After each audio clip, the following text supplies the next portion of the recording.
Yeah, you can do whatever you want.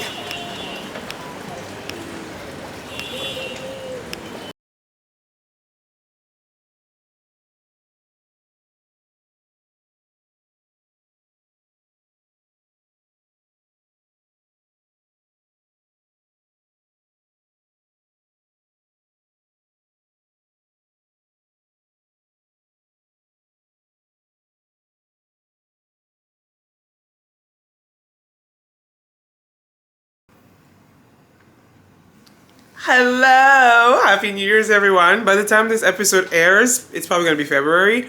But your girl's back to Kinshasa. Okay, a little update. During the Christmas holidays, I decided not to film much because I wanted to be present with my family, a little bit of privacy. But it was an incredible time in Christmas. I went back to Canada because I really did think that North America, because of capitalism, Christmas is more commercialized, but it also makes it more fun. Whereas Kinshasa, it's not as big of a deal. But anyways, I did that. I was in Canada for like almost 6 weeks. Way too long. Way too long. God bless Canada, but no. I'm like, we're good. But now I'm back to Kinshasa. I took forever to recover. I'm getting really old, like mad jet lagged for the longest time. And then I had the flu, so I'm finally recovering.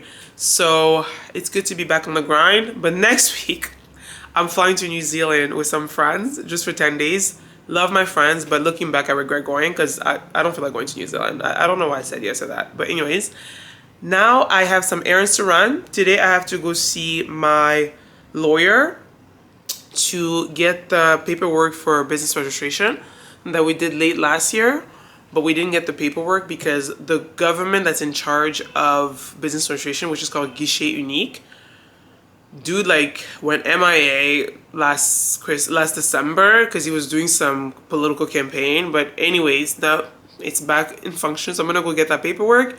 Gotta go to the bank to register the business account. So when you have a business account, when you register your business in Congo, which on average costs about $1,200 to $1,400, 1,400, so 1,400. You then have to create a bank account to validate that this is a legit business. So I gotta go to the bank for that. And then after that, I have a business call. So I've hired a business consultant in the US to help us with like business planning, business strategy for my family farm business, which I'm going to this weekend and I'll be filming. And then after that, I'm meeting with someone that reached out. This guy has like a consultancy firm where they do a lot of like research, feasibility, monitoring, which I did before, and I didn't know it was a huge market in Congo. So that could be a thing that I also do here. Because to be fair, technically, I never share this, but last year, the reason why I moved to Congo was actually because I was hired as a consultant by a huge American firm, and it just so happened I also took that time to work on my businesses. So, Lord behold, your girl may open up her own virtual consultancy firm again, but I'll keep you guys posted. So, happy Wednesday, and off I go.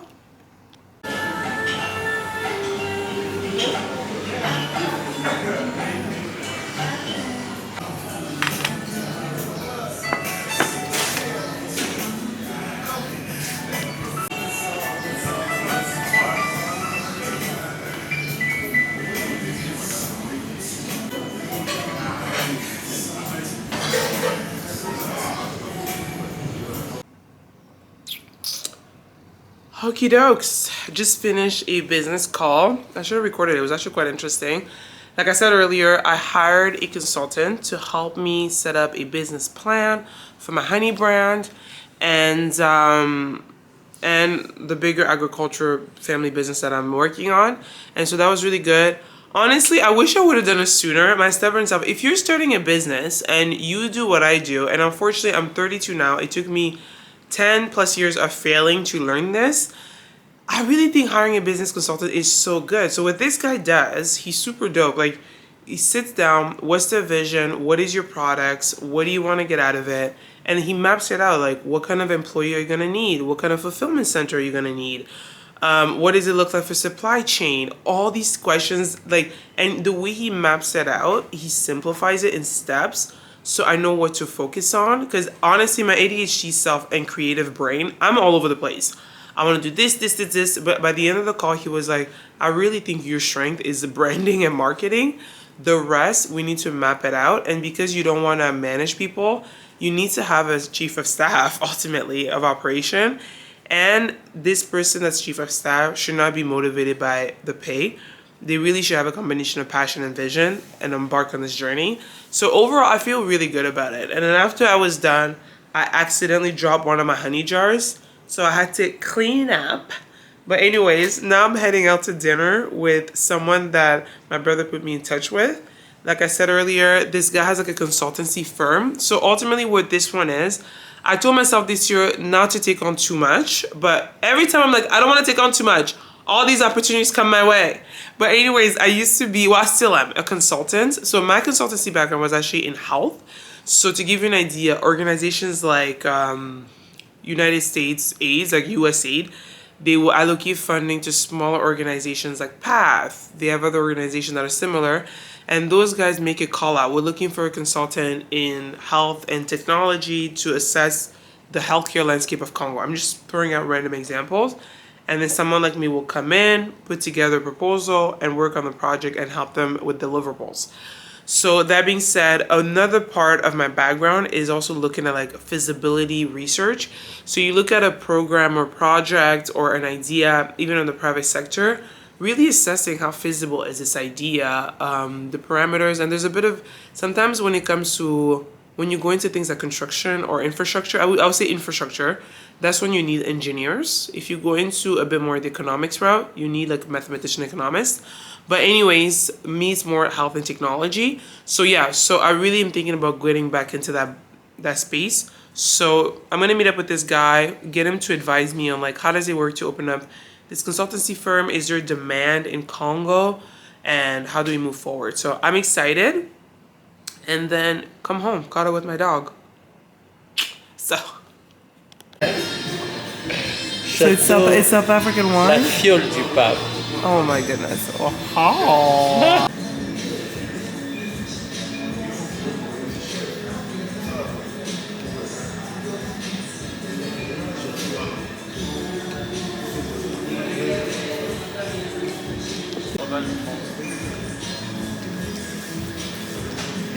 Ooh, okay.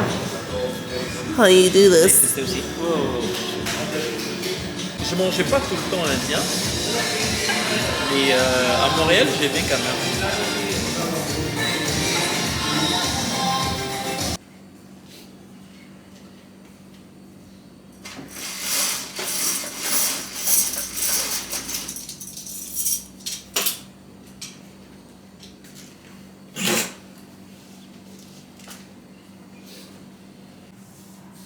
Morning. This lighting is like amazing, but it's also making me look mad oily. Oh, and I need to get braids done. To all the girlies that can relate to this, I hate wigs. I don't do wigs, like I've never had. But I feel like I'm gonna get on the wig train because all these like sew-ins, I'm over it. But until then, I'm gonna get braids. Anyways, this is not a rant about hair care, and it's not a hair care blog. But anyways, good morning everybody. I got my decaf. Oh yeah, this year I'm trying to reduce my coffee consumption to help with my insomnia because I have insomnia issues. Yep, I don't sleep. And so yeah, but anyways, this morning, today's a bit of a busy day-ish. This morning I have a call with a Chinese manufacturer. So I have a farm in the Bandundu area, which I'll vlog later on. But it's where I'm building my honey plants. And although we're near water, we have a shortage of energy, which is a huge issue in Congo, actually, when it comes to infrastructure. Anybody that wants to build a business here, especially in agriculture, energy is a huge issue where some areas don't have electricity, which makes sense due to the lack of infrastructure. So this Chinese manufacturing company, they make this power source that's for industrialization. So I'm going to get on a call with them, ask them a few key questions like, what does it look like importing into the DRC? Are we tax exempt? Because we have to pay importation tax. So when things get imported into a country, you pay importation tax. Hence why in Congo, a lot of the food, especially Kinshasa, is so expensive because most grocery stores import their food. So the consumer has to pay a lot of that cost. So the grocery store can cover their margins. But I want to make sure that because it's come from China, they're not going to charge us Chinese tax because it's getting exported. So when you export a good, let me back up. When you export a good, you don't pay because the product is leaving the country. You pay when it's getting inside the country, the recipient, the importing, hence why you have customs. So I'm going to ask them that whole shebang. I'm going to ask them about this machine. What's the maintenance like? What's the upkeep? I'm also going to try to negotiate. Rule of thumb in business, never take the first price. I'm going to try to negotiate. And then, then figure all that out in terms of time frame to get the item here. Because it's a huge machine. So it's probably going to have to go by sea, which we're looking at about 3 months, right? From China to here. And then after that, I need to answer my emails. Honestly, answering email to me is a chore. Like, I haven't answered my emails in like a week, so I need to answer my emails. I need to do my banking. Another thing about Congo, having bank accounts here, honestly, you guys, like, the banks here charge you these ridiculous fees. Like, when you have a bank account in Congo, make sure you look at your bank statements. These ridiculous fees that don't even make any sense. So I need to go through my bank statement because I've had to reach out to my bank at least 10 times in the past 6 months to be like, why are you charging me $10 here? Why are you charging me $5 here? And it adds up to like easily $100 a month. So I'm going to go through my bank statements. And then also another thing I decided to start doing is time blocking per project per day. So what I mean by that is I've noticed that I wake up around 6 a.m., 7 a.m. every day. And I need like 2 hours of cleaning the house, feeding my dog, chilling, meditating, praying. And then I'm ready to start my day. So from 9 till about noon, I really do my best work. So what I decided to do is Mondays, I don't take any meetings. I catch up on the week and what the week is going to look like, what I didn't accomplish the week before. Tuesday, Wednesday, Thursday. Tuesday, I focus on one business. Wednesday, I focus on one business. Thursday, I focus on one business. And then Friday, I take up any last meetings. And then during the week, in the afternoon, I take more meetings. And that's another thing with Congo if you're in business. It's all about relationships, which business has always been like that, I think, in anywhere in the world. But in Congo, it's really critical. So afternoons, I tend to go out to lunch with people, meet up with people. And it's a good opportunity also to check out new spots for my app. So for today, the focus is really my agriculture business. So I have a lot of emails to catch up on, a lot of emails to send, reach out to people for pricing, this energy call. At noon, I have lunch with a friend who potentially has a shop where they can also sell our honey. And then in the afternoon, I have a delivery for some laptops that I bought for my farm. I bought a laptop that I want the local staff. I'm going to train them on bookkeeping and inventory tracking. And then in the evening, get my lashes done and then relax a bit. I'm already tired just thinking about this day, so happy Thursday. On est décès. Et puis, il pose la question, c'est pour la quantité. Il voulait confirmer la quantité d'achat. L'autre fois, on l'avait dit, peut-être c'est une machine, mais maintenant, avec un retour, peut-être vous avez ajouté jusqu'à 22 machines, c'est ça? Le nombre de machines, oui, on avait demandé une machine, mais donc vous avez ajouté, je comprends pas, qu'on a ajouté 22 machines.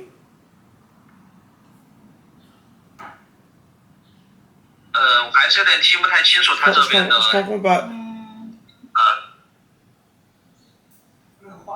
说表咱们这边英语可以吗？他英语很不错，可以跟他用英语直接沟通。好，英语也那行，我这英语反正够呛的。那没关系，那就是您把电话再往他那个那靠。那话筒在哪个地方？去这。Okay, just finished that call. It was a total of 50 minutes. So luckily, I have a friend of like a family friend that's Chinese but lives in Congo, but he's in China right now for Chinese New Year, and so he's able to translate.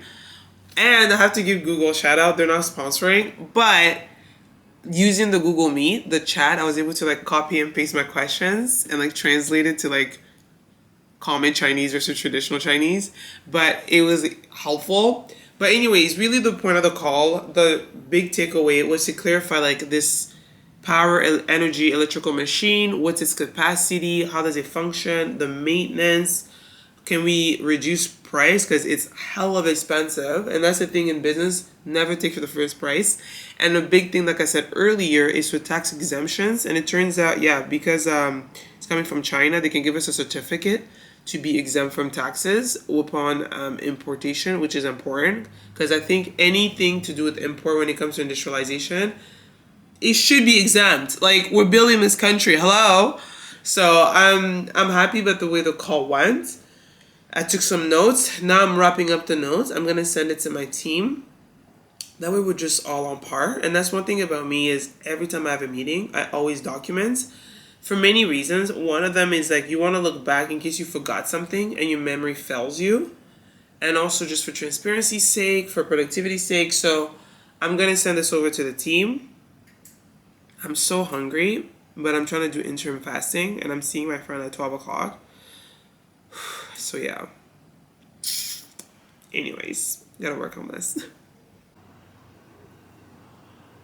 Okay, so already heading to lunch to meet up with an old friend. She's super sweet, she's Canadian. So if you're ever in Congo, I think, or you're moving to Congo, one of the best ways to settle in is to find like-minded people. I know. You gotta be open-minded to meeting new people, which I am. At least I think I am. But I think to settle in and transition, it's been so good to have people that are from Canada, Congolese, but from Canada, grew up there, that way we can relate, and we all becoming close-knit. So this one, she's a new friend, and I vibed with her last year, and I'm like excited to catch up. And after that, I just got called in for a last-minute meeting. Here's another thing about doing business in Congo. The concept of scheduling things or meetings ahead of time or communicating. There you go, communicating. Whew, not a thing here. So I'm getting called at the last minute for my farm to meet up with a potential vendor to go over details. That way we all aligned. And then I gotta go meet at the bank to go over registration for my farm company. Anyways, just errands and then come home.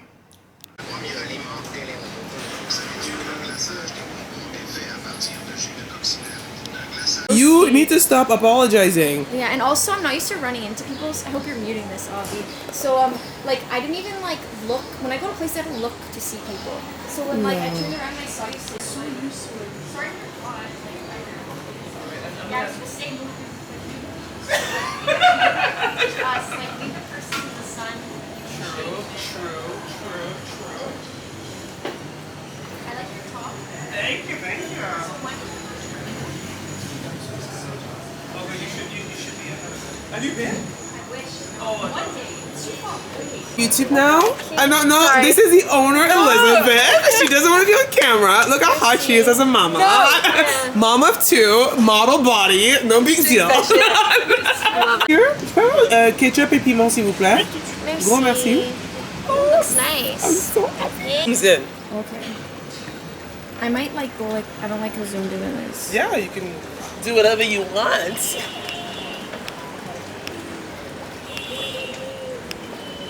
Oh my god, literally.